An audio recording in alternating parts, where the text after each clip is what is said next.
Dad's sick, so we came instead. A Heartfelt Moments video script. Intro hook. The receptionist saw them first. Two little girls, no older than 7, standing at the front desk of a downtown Chicago high-rise, wearing matching purple backpacks and holding a folded piece of paper between them. They weren't lost. They weren't there by accident.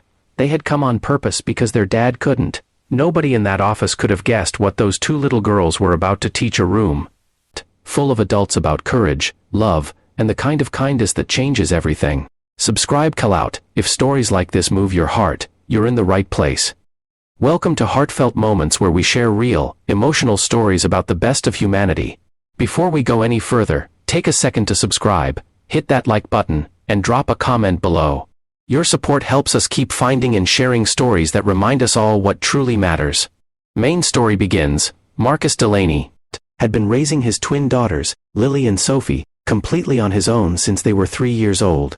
Their mother had passed away from a sudden illness, and overnight, Marcus became everything: the dad who braided hair before school, the one who made pancakes on Saturday mornings, and the one who stayed up reading bedtime stories even after long, exhausting shifts at his job. Marcus worked as a maintenance technician at Pinnacle Solutions, a mid-sized consulting firm in Chicago. He had worked there for 6 years.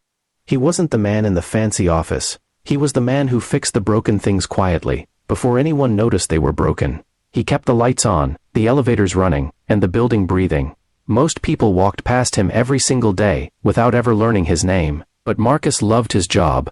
He loved the routine, the purpose, and most of all, the steady paycheck that kept his girls fed, clothed, and in a decent apartment on the west side of the city. Then, 3 weeks before Christmas, Marcus got sick. Not just a cold. The doctors called it severe pneumonia. He was admitted to the hospital on a Tuesday night, and by Wednesday morning, he was on oxygen. His neighbor, Mrs. Flores, an elderly woman with a warm smile and a house full of cats, stepped in to look after Lily and Sophie while he recovered. But Marcus had a problem that medicine couldn't fix. He had missed so many shifts that his job performance review was scheduled for that Friday. His supervisor had warned him if he missed one more time without notice, he risked termination.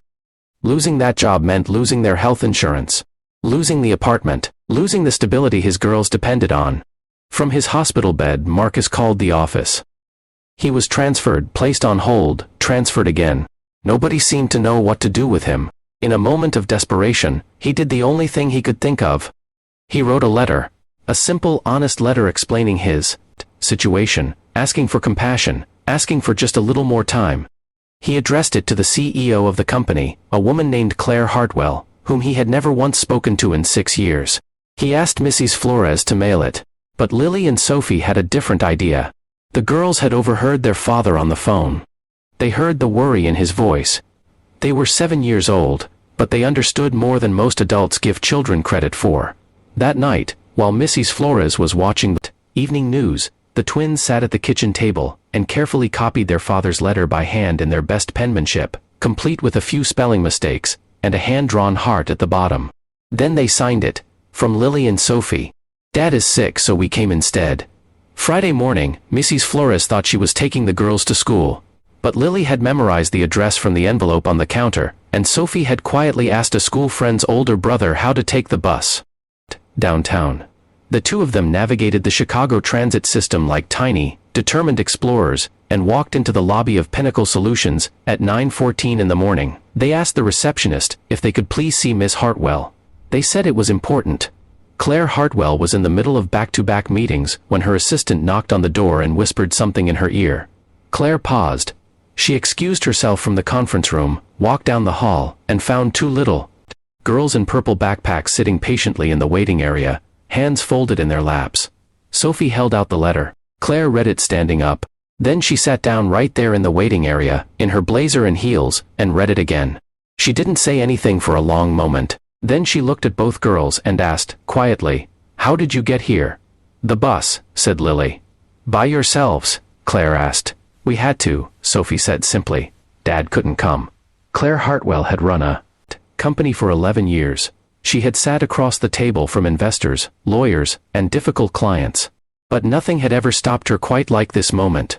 Two 7-year-old girls had ridden a city bus across Chicago to advocate for their father, not with anger, not with demands, but with a handwritten letter and a hand-drawn heart. She called Marcus's supervisor into her office that afternoon. Marcus's job was not only protected. Claire personally ensured his health insurance remained active. His missed shifts were covered under the company's family hardship policy, and when he recovered, he came back to a modest but meaningful raise. Claire also started something new at Pinnacle Solutions. She launched an employee assistance fund specifically for workers facing unexpected family hardships. She named it, quietly, and without announcement, the Lily and Sophie Fund. Marcus cried when he found out. His girls just shrugged and said they knew it would work. Closing, kindness doesn't always come dressed in power or authority. Sometimes it walks in wearing a purple backpack, carrying a handwritten letter, and riding a city bus because someone it loves needed help. Lily and Sophie didn't change the world that day. They just reminded one part of it how to be human again, and maybe that's exactly how the world gets better, one small, brave, loving act at a time. Be kind today. You never know whose world you might quietly save. Thanks for watching Heartfelt Moments. Share this story with someone who needs a reminder that goodness still exists.